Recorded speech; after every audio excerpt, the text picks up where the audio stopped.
Today's pronunciation lesson is contrasting the sounds t and p. First, I will use each sound in a word. Then, I will put the words into a sentence so that you can hear them together with contextual clues. Please listen closely to the differences in the sounds. First, the t sound in the word tile. Tile, tile. Now the p sound in the word pile.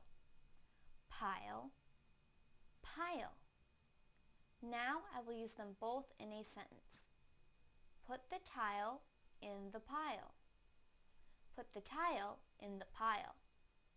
Put the tile in the pile. Thank you for watching CartoonEnglish.tv's pronunciation lesson.